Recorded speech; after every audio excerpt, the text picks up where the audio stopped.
Il était intimidant. On le craignait. Rien ne l'arrêtait. Abus de confiance, menaces et même tentative de meurtre. Son nom, Denis Leclerc, policier.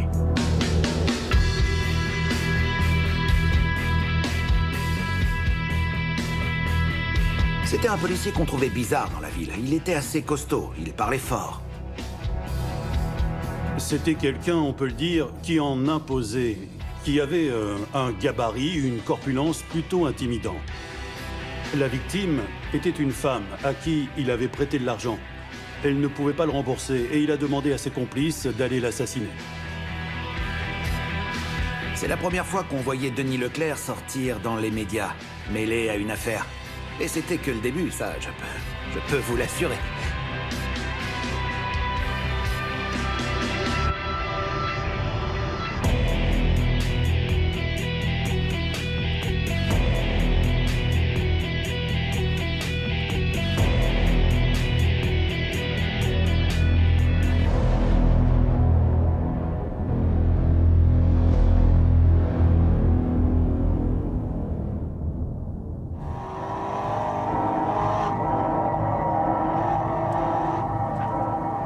Dans la nuit du 15 mars 1980, un certain René Potier et son complice Claude Tripp conduisent une jeune femme jusqu'à un lieu désert, près de la rivière Saint-Maurice. Ils lui ont dit qu'ils préparaient un coup dans lequel la jeune femme n'aurait qu'à détourner l'attention d'un agent de sécurité. En vérité, ils ont reçu l'ordre d'exécuter la jeune femme pour une dette de 300 $ qui apparemment traînait depuis trop longtemps. Ils l'ont emmené en haut de Saint-Étienne-des-Grès, entre Trois-Rivières et Shawinigan. Il y a un barrage entre la rivière Saint-Maurice. On l'appelle le barrage de la Gabelle.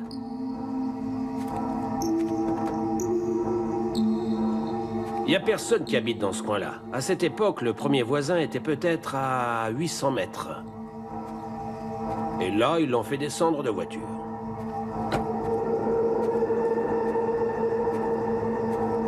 La jeune femme comprend que tout cela n'est qu'un piège. Mais elle a l'esprit vif. Elle tend son porte-monnaie à Potier qui, pour le prendre, enlève sa main de la gâchette. Reste tranquille. Prends l'argent. Et elle en c'est tout ce que profite j'ai. pour prendre la fuite. Par chance, l'arme de Potier s'enraye. Quand il finit par tirer, elle est trop loin pour être sérieusement blessée. Potier et son complice courent l'achever à coups de crosse. Ils l'ont frappé, battu. Ils l'ont tabassé. Tiens, prends ça et ça aussi. La ferme. Tiens. Elle avait des membres brisés. Elle était bien amochée.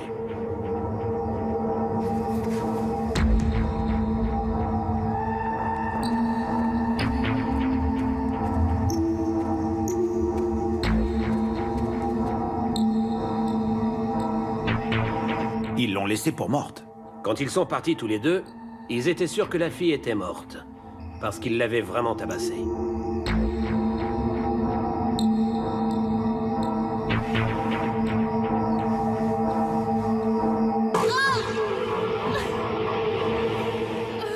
Mais elle n'était pas morte. En fait, elle n'était pas morte. Elle a survécu.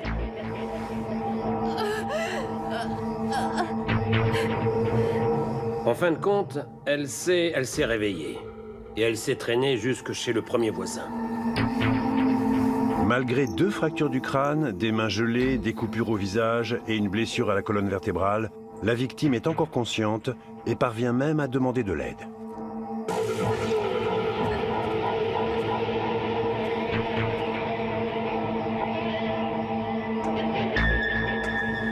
À l'aide. À l'aide. À l'aide. Quand elle a frappé à la porte pour demander de l'aide, apparemment les habitants l'ont vue ensanglantée. Ils ont eu peur. Ils ont appelé une ambulance et en fin de compte, et heureusement, elle s'en est sortie. À l'aide. À l'aide. L'agression sauvage commise cette nuit de mars 1980 n'aurait probablement été qu'un fait divers de plus si elle n'avait pas révélé des faits encore plus choquants. En premier lieu, le nom de celui qui a ordonné cette tentative de meurtre. Quand la jeune femme a témoigné, elle a dit « Écoutez-moi, je sais qui est derrière tout ça, c'est cette histoire, mon agression. C'est un coup de Denis Leclerc parce qu'il m'a prêté de l'argent et qu'il voulait que je lui rende. C'est des gens à lui. Il m'a envoyé ces 2 gorilles pour faire le boulot.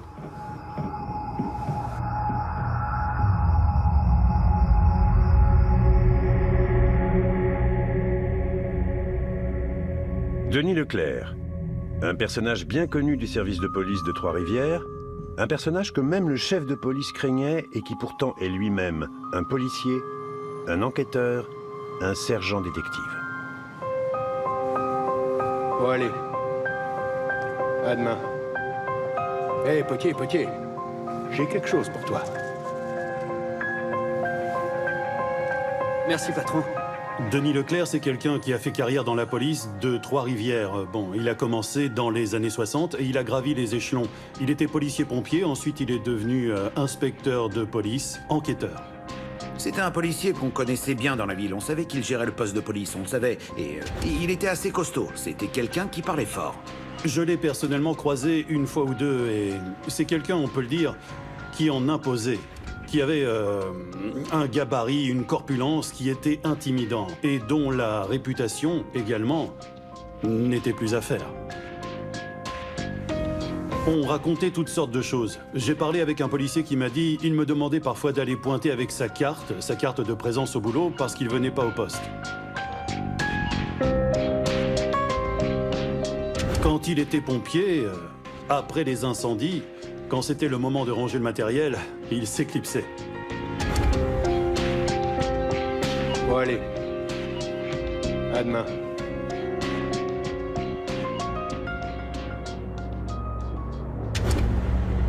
À l'époque de ces événements, la ville de Trois-Rivières avait la réputation d'abriter une pègre locale plutôt active et d'être fréquentée par des personnages reliés à la mafia. Frank Cotroni, Joe Di Maolo, Joe Calabro et René Manta, entre autres.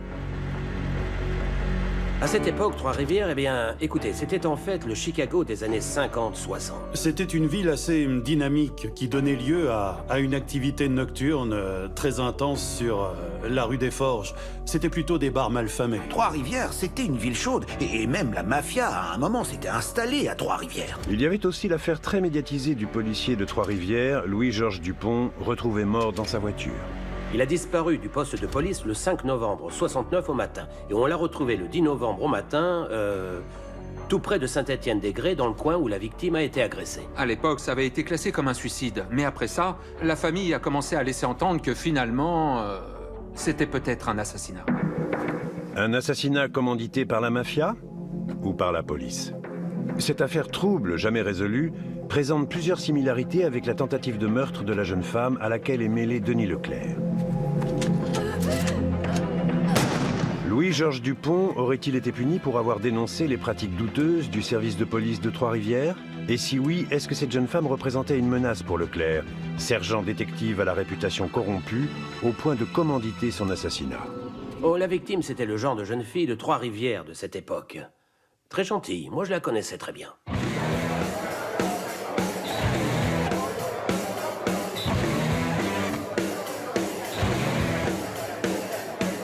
Elle allait surtout à l'hôtel Saint-Louis. Parce que, à l'hôtel Saint-Louis, au 2e étage, il y avait 2 sortes de clubs en haut.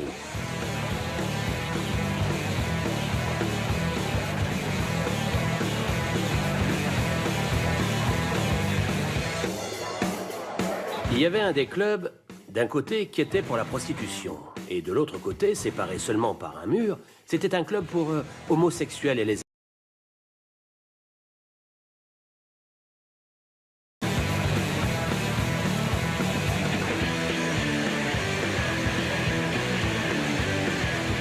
D'après moi, eh bien, ça tient pas debout de vouloir faire tuer quelqu'un seulement pour 300 $. Il y avait sûrement autre chose derrière, des histoires, ou quelque chose de plus grave que ça. Vous savez, elle était au courant de la vie que Leclerc menait. Elle en a peut-être parlé à certaines personnes. C'est revenu à ses oreilles et ça lui a pas plu. Parce qu'en réalité, les 2 types, leur contrat, c'était vraiment de la tuer. Il lui avait prêté 300 $, mais en bon usurier qu'il était, il lui prenait des intérêts. Il savait comment ça marchait. Et au total, elle devait lui payer 1500 $. Elle n'avait pas les moyens de payer ça, et elle le payait pas, ou elle refusait de le payer, peu importe. Donc il a demandé à ses complices d'aller, et c'est l'expression qu'on emploie, d'aller la buter, donc d'aller... Elle doit 300 $ au sergent détective Denis Leclerc. Ils l'ont frappée, battue, ils l'ont laissée pour morte. Mais elle n'était pas morte. Alors elle a dit, ça c'est Denis Leclerc. Des rumeurs circulaient déjà à propos du sergent détective Denis Leclerc et d'autres enquêteurs du service de police de Trois-Rivières. En vérité, les activités de Denis Leclerc s'inscrivaient dans une lignée de policiers aux pratiques douteuses. En effet, un système de corruption à grande échelle avait été mis en place à Trois-Rivières, tant au niveau de la police que de la mafia, dû à l'importante activité économique de l'époque, qui favorisait plusieurs commerces illicites, dont la revente de drogue et la prostitution. Trois-Rivières, c'était la capitale mondiale du papier. C'est une ville portuaire où l'industrie du bois était énorme. C'est difficile aujourd'hui de se l'imaginer, mais c'était très gros.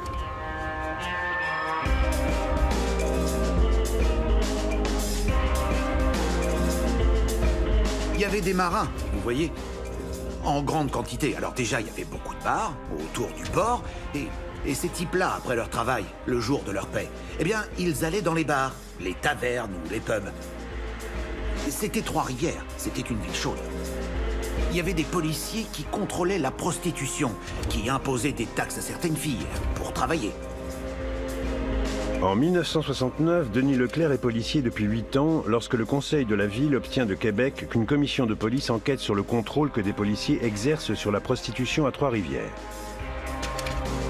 La commission de 1969 a mis en évidence le rôle du lieutenant-détective Jean-Marie Hubert et celui du sergent-détective Paul Dallaire qui furent par la suite révoqués. Dallaire et Hubert, c'était deux parrains en fait des Trois-Rivières. Ils ne faisaient pas seulement travailler les prostituées. Ils ont pris le contrôle vraiment des filles. À cette époque-là, chaque fille qui travaillait à Trois-Rivières, tous les mois, elle devait donner une somme d'argent à ces deux policiers. Environ 100 $ par mois. Quand une nouvelle arrivait, il fallait absolument qu'ils soient mis au courant avant qu'elle puisse commencer à travailler. Si le gérant n'était pas là, c'est moi qui appelais Dallaire et Hubert pour leur dire « Attention, il y a une nouvelle qui est arrivée. » Fallait que je donne le nom de la fille. Eh oui! Ils décidaient du nombre de filles, par club, par établissement. À l'hôtel des Trois-Rivières où je travaillais, il y en avait peut-être une quarantaine, je dirais. Juste en face, au club Saint-Paul, chez eux, il y en avait peut-être une trentaine. Il y avait l'hôtel Saint-Louis, pas tellement loin. Chez eux, il y en avait peut-être 25 ou peut-être 30. Il y avait le manoir La Violette. Ça faisait pas mal de monde, tout ça. Les hôtels de passe qui se trouvaient sur la rue des Forges ou dans le coin, là, eh bien, ils n'auraient pas pu exercer sans qu'il y ait une entente, un arrangement avec la police. Et ils l'obtenaient en payant des droits. Hubert et Dallaire ont été licenciés. Sauf que, bien sûr, c'était déjà trop tard et que le ver était déjà dans le fruit et avait rongé le corps policier et qu'ils n'étaient certainement pas les seuls. Ou si les autres n'en profitaient pas, on peut imaginer que certains de leurs collègues étaient quand même au courant.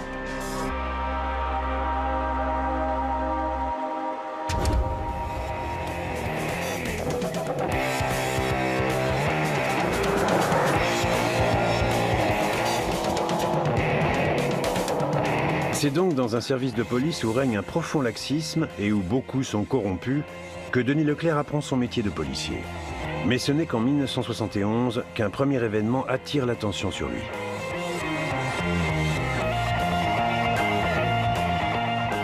Le premier événement qui a attiré l'attention sur Denis Leclerc est survenu en juillet 71. Il est enquêteur, un soir, en voiture banalisée, avec un collègue, chacun dans leur voiture, ils décident de partir en vadrouille avec 2 filles. Ils s'en vont dans un chalet à Champlain. C'est un endroit qui avait été loué par un type de Cap-de-la-Madeleine. Et ce type-là, c'était un gars qui connaissait toute la racaille du milieu policier, tout le monde. Et donc lui, il organisait des soirées régulièrement, des orgies avec des femmes, des spectacles de lesbiennes, des parties de cartes, n'importe quoi. C'était son truc à lui. Donc ils quittent le territoire de la ville, ils sont en mission à ce moment-là, mais ils vont faire la fête dans le chalet.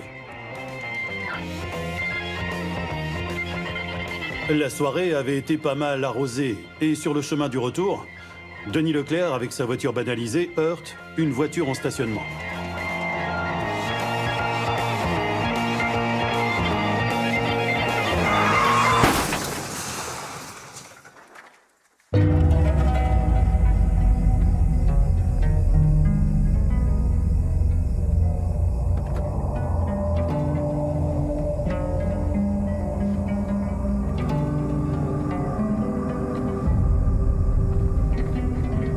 Le propriétaire de la voiture, qui habite à côté, se rend compte de l'incident.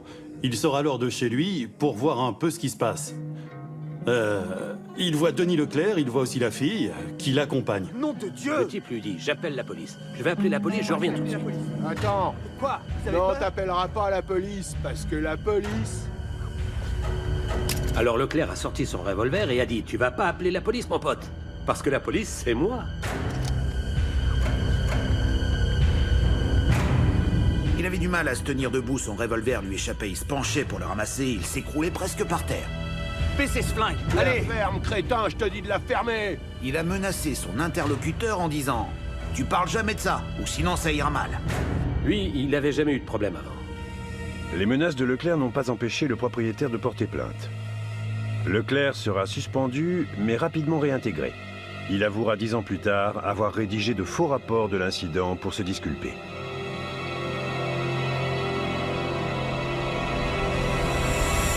Il va être réintégré dans ses fonctions malgré tout, de sorte qu'il va se retrouver dans une situation où il bénéficie d'une espèce d'immunité à ce moment-là, et pendant les 10 années suivantes. Il va devenir pratiquement intouchable dans le service de police.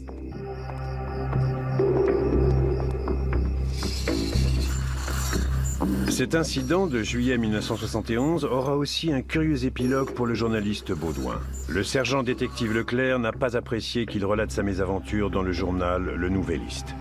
J'ai pu prendre personnellement la mesure de l'homme parce qu'on habitait le même secteur de la ville, le même quartier.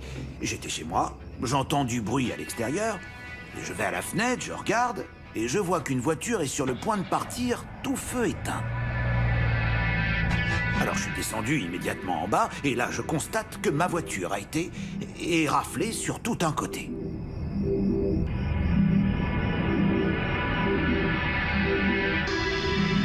Alors j'ai sauté dans ma voiture, et je suis parti, parce que je voyais encore la voiture, et je suis parti moi aussi, tout feu éteint.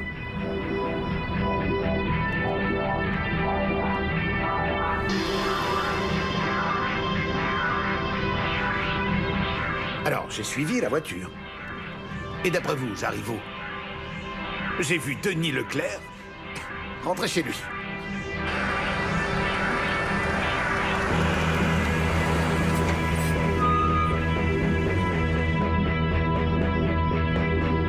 Enfin bon, jusque-là, il n'y avait pas eu de grosse histoire. C'était juste un policier qui était revenu d'une bringue. Il avait manqué à son devoir professionnel. À sa tâche, c'était rien d'autre que ça. Mais là, quand il est venu et raflé ma voiture, ben, là, je me suis dit, on dirait qu'on change. C'est pas la même histoire. On a passé un cap.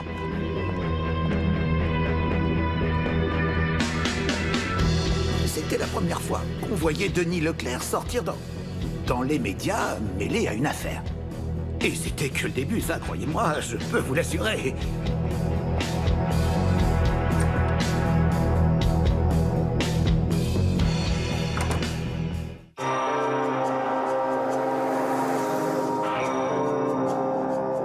Alors qu'il est en service, le sergent détective Denis Je Leclerc savais qu'il gérait le poste de police. C'était du grand n'importe quoi quand on saisissait des revolvers. Rien n'était gardé sous clé, rien.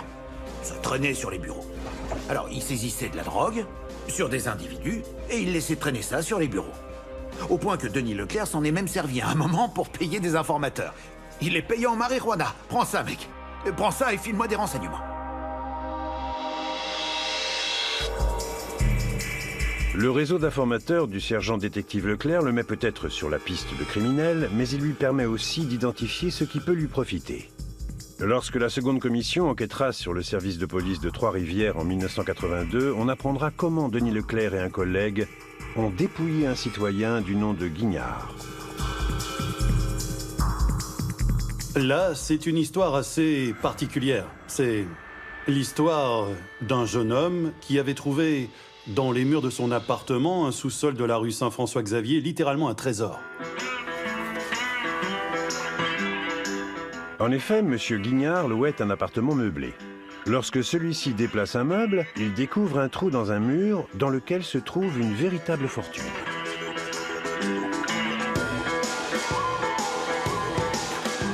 Il y avait 100 000 $ en vieux billets de banque datant d'avant-guerre.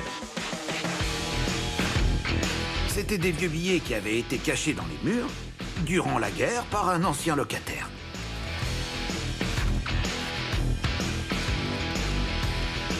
Les murs en étaient pleins. Et Guignard avait tout découvert. Le jeune homme a trouvé cette somme et il s'est mis à dépenser sans compter, ce qui est arrivé aux oreilles de Denis Leclerc.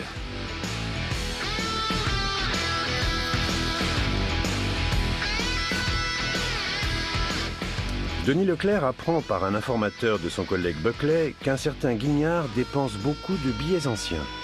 Écoute, je vais le garder, je vais le faire vérifier. Hein. Denis Leclerc, bien sûr, se met sur le coup. Il flaire la bonne affaire. Il va inventer un faux prétexte, une fausse histoire de vol de bijoux pour obtenir un mandat de perquisition pour rentrer dans cet appartement.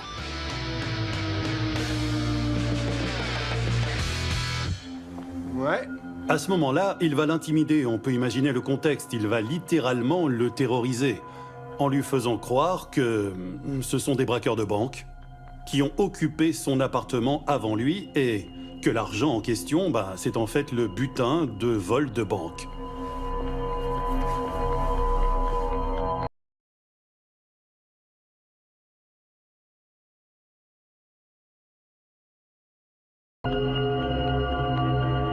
Bon, ok.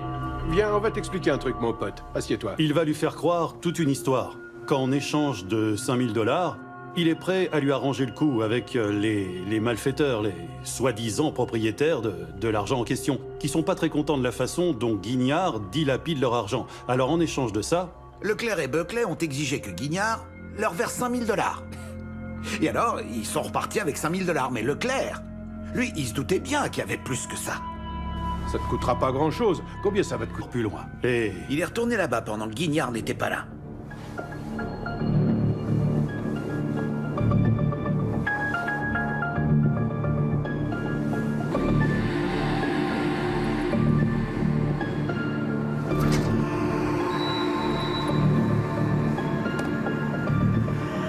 Et là, il a fouillé, et c'est là qu'il a trouvé 50 000 $ qu'il s'est approprié. Il trouve une part importante du magot, en l'occurrence 50 000 $ qu'il va garder pour lui et, bien sûr, qu'il va dépenser à sa guise.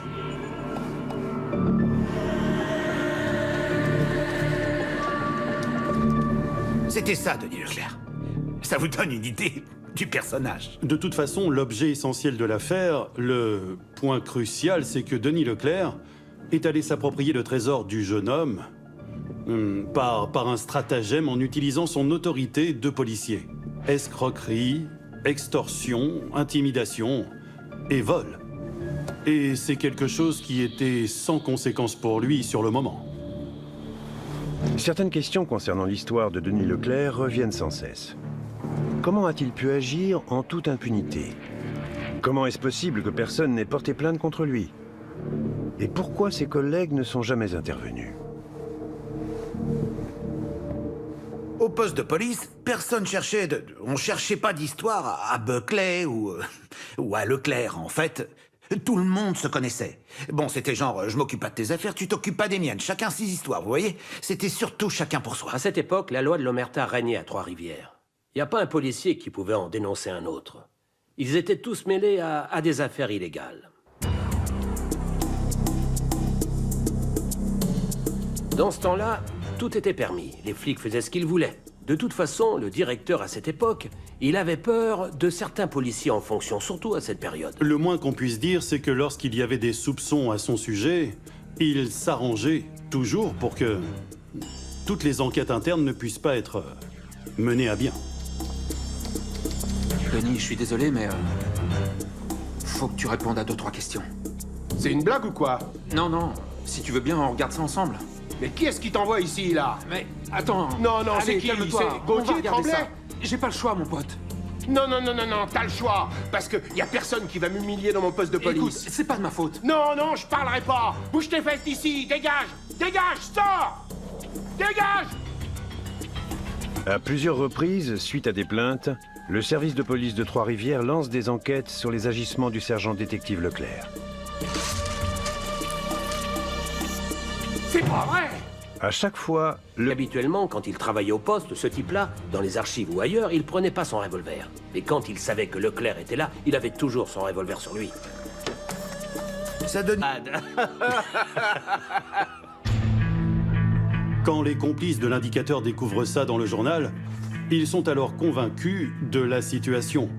Il ne pourra pas participer directement aux deux casses. Bon, vous êtes tous les deux d'accord. Et toi, tu vas faire quoi? T'inquiète pas pour ça. Moi, je vais conduire. Mais c'est lui qui sera le chauffeur. C'est lui qui va les conduire en voiture. Vous inquiétez pas, je vais me débrouiller très bien. Y a pas de problème. Denis Leclerc avait quand même pris toutes ses précautions. Il fallait que le quartier soit approprié, s'assurer aussi qu'il n'y ait pas trop de va-et-vient autour, que ce soit suffisamment éclairé. Bon, et qu'il puisse aussi cerner facilement les voleurs. Allez, c'est parti. Allez, vite, vite, vite, envoie la manette, dépêche-toi, allez, dépêche-toi, dépêche-toi. Alors, le premier vol a lieu rue Gervais dans une épicerie de quartier. Les policiers attendent les voleurs à la sortie. Et lui, l'indicateur, il s'en va. Il quitte les lieux. Quand les voleurs sont sortis, il y a un échange de coups de feu. Un des suspects va d'ailleurs être blessé à la cuisse. Tout le monde va être arrêté. Mais ça ne va pas s'arrêter là. Le lendemain, ça recommence encore avec d'autres complices, mais cette fois sur la rue Père Marquette. Vite, vite, allez.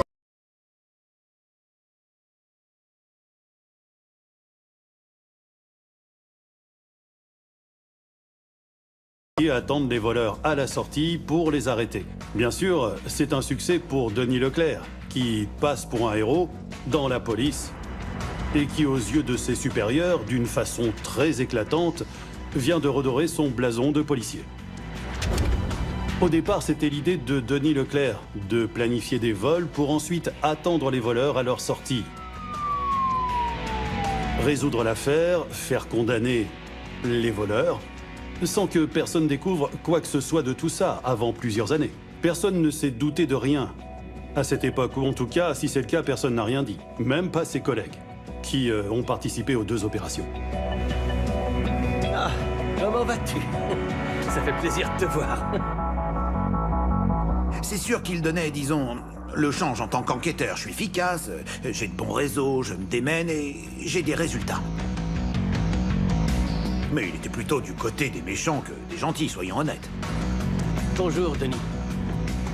Jette un petit coup d'œil là-dessus. le grand public apprendra la vérité sur ces vols à main armée planifiés par Leclerc des années plus tard. T'inquiète pas, fais-moi un peu confiance. Je m'occupe de tout ça.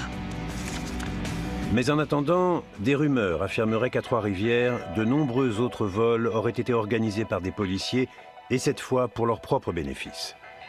À cette époque-là, on disait que c'était la ville qui avait le plus de policiers par tête. Mais c'était aussi la ville où il y avait 1000 vols par tête. Il y avait jamais personne qui était accusé de recel là-bas. C'est parce qu'on savait bien que les commandes étaient passées par des policiers, Leclerc, et peut-être d'autres policiers aussi, parce que il n'était pas le seul qui était corrompu. Et puis on pouvait se retourner contre le receleur quand on savait qui c'était et où il se trouvait. Alors c'est comme ça qu'on a expliqué le phénomène. Et petit à petit dans la ville, on a commencé à savoir que Denis Leclerc, eh bien, il commençait à déraper. On voyait bien qu'il était bizarre et qu'il jouait un peu au cow-boy. On ne saura jamais si cette rumeur était fondée. On ignore également ce qui a permis au sergent détective Leclerc de sévir en toute impunité aussi longtemps. Mais son règne touchait à sa fin. Denis Leclerc commençait à trop attirer l'attention, et plus il se sentait intouchable, plus il risquait de commettre l'erreur fatale. C'est pas possible. Sors de mon bureau, maintenant. J'en ai rien à battre. Fous le camp, allez, dehors. Le sergent détective Denis Leclerc a déjoué pendant des années toutes les tentatives pour enquêter sur ses agissements. De plus, il organisait lui-même des vols à main armée pour ensuite arrêter les voleurs et passer pour un enquêteur efficace. Et Denis Leclerc refusait que quiconque se mette en travers de sa route.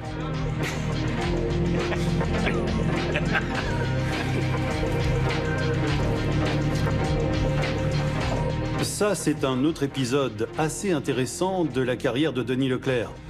Il est opposé à la ville de Trois-Rivières, qui est son employeur. Vu qu'il est propriétaire de bâtiments, on est en 1980, il va faire des réparations, des travaux sans permis. Et il va être condamné à une amende par la cour municipale. En plus de travaux sans permis, Leclerc veut aussi se lancer dans les affaires, en ouvrant un bar. Cette fois, il agit dans les règles et fait une demande de permis à la ville. Alors, il a voulu ouvrir un bar gay dans une zone qu'il ne permettait pas. Elle se trouvait dans le nord de la ville. Et on lui a refusé un permis à l'hôtel de ville. Et évidemment, le chef du contentieux, maître Jean Métaux, était contre. Alors, ce qu'il a fait à ce moment-là, c'est qu'il a ordonné, c'est pas rien, il a ordonné que des coups de feu soient tirés sur la maison du procureur de la ville de Trois-Rivières.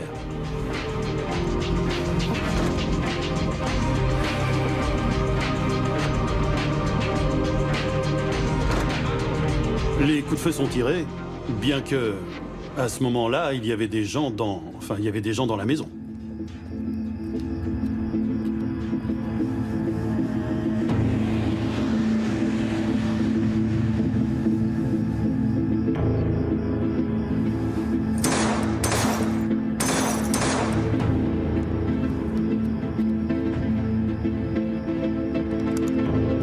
Aujourd'hui, on sait que Denis Leclerc a toujours utilisé l'intimidation pour arriver à ses fins. Baissez ce flingue, allez! Non, t'appelleras personne! Mais suite à cette dernière affaire, on peut s'interroger. Pourquoi le policier Leclerc voulait-il ouvrir un bar pour homosexuels? Tout le monde s'est posé la question, mais personne n'a cherché à en savoir davantage. Pourquoi un bar gay? On présume que c'est parce qu'il y avait un business potentiellement intéressant avec un bar gay. Dans le milieu des bars malfamés de Trois-Rivières circulait une explication assez étonnante, digne d'un film hollywoodien.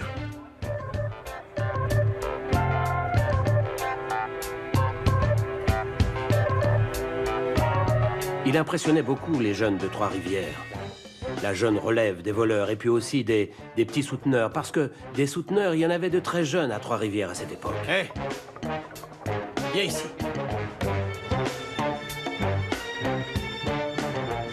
Alors voilà, je te présente un grand ami à moi.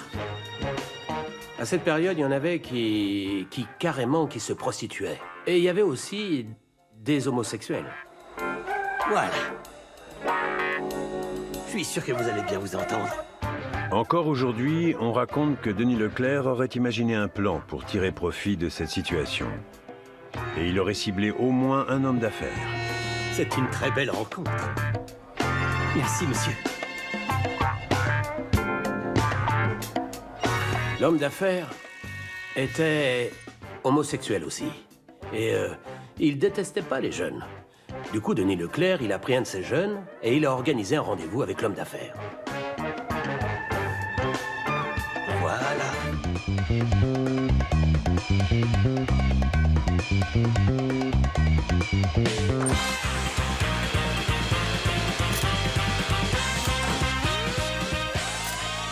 C'était un homme d'affaires assez connu à Trois-Rivières. Et le type est tombé dans le panneau. Et Leclerc s'est arrangé pour prendre des photos. Et à partir de ce moment-là, il l'a fait chanter. S'il trouvait un moyen pour faire de l'argent, il le faisait. L'histoire est-elle fondée? Ou fait-elle partie de la légende qui entoure désormais le service de police des années 70 à 80 à Trois-Rivières? Et surtout, Denis Leclerc.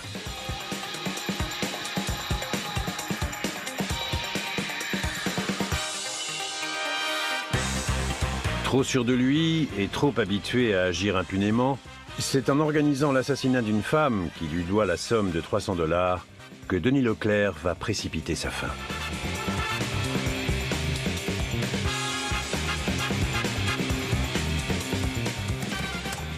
On en sait peu sur les vraies raisons de cette tentative de meurtre.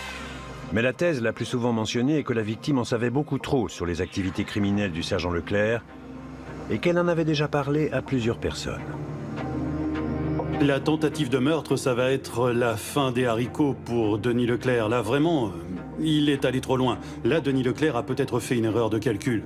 Alors ce sont les enquêteurs de la Sûreté du Québec qui vont prendre l'affaire en main et tout va aller assez vite. En moins de 24 heures, les enquêteurs vont comprendre ce qui se passe et ils vont débarquer chez Denis Leclerc pour lui passer les menottes, l'arrêter à cause de cette tentative de meurtre qu'il a commanditée.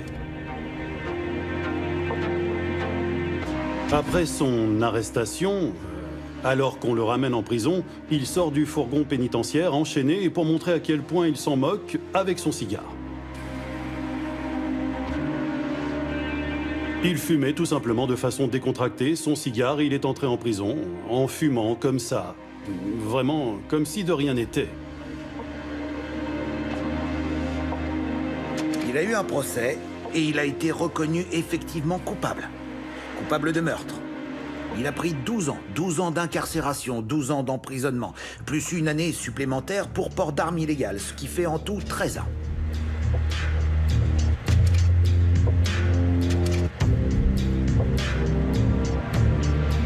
Et après, ils l'ont épinglé pour l'affaire Jean Métaux, le chef du contentieux de la ville. Et là, le juge l'a condamné à 10 ans supplémentaires. Alors bon, là, c'était un peu fini pour Leclerc, mais on n'avait pas fini d'en entendre parler. En 1982, alors qu'il est emprisonné, Denis Leclerc est appelé à témoigner devant la CPQ, la Commission de police du Québec. Depuis le premier jour, l'intérêt suscité par cette commission d'enquête ne se dément pas. Jusqu'à présent, en quelques semaines seulement, le juge Dionne et ses confrères ont entendu une centaine de témoignages. C'est la deuxième fois que la CPQ enquête sur les agissements des policiers à Trois-Rivières. À la deuxième enquête, sur le corps de police de Trois-Rivières, beaucoup d'affaires ont été révélées, dont une qui a confirmé tout ce qui s'était passé, que Buckley avait été son complice. Et Leclerc s'est mis à parler de ses anciens collègues, toutes les manœuvres qu'ils avaient organisées ensemble. C'est en 82, je pense, qu'il a déballé son sac. Il n'avait plus rien à cacher. Il a avoué la vérité, il a même forcé d'autres à le faire, à le suivre sur ce terrain. Nous, à Trois-Rivières, on n'en revenait pas de tout ça, parce que c'était la deuxième enquête et c'était aussi grave. Peut-être même pire que la première. Ça en a choqué plusieurs, et ça va prendre du temps avant que le service se refasse une image, se refasse une réputation. Après avoir purgé sa peine, Denis Leclerc travaillera au ministère de la Justice et pour une multinationale de la finance. Plus tard, il deviendra animateur à la télévision communautaire de Maniwaki. L'inspecteur de police Denis Leclerc a refait surface à Trois-Rivières après une éclipse presque totale de 15 ans. Il n'aurait finalement pas été d'une grande utilité à la commission. Je fais pas de politique, moi. Ce que j'ai dit à la cour, eh bien, c'est simple. Les commissions d'enquête s'attaquent à la police. Mais c'est pas la bonne cible. Quand on veut résoudre un problème, quand on veut éliminer un problème, on élimine la cause. Et la cause, c'est pas la police, elle se situe plus haut. Le nom de Denis Leclerc est entré dans la légende. C'est un nom qui s'est démarqué des autres. C'est celui qu'on entend le plus souvent. Denis Leclerc a été quelqu'un, je pense, de spectaculaire.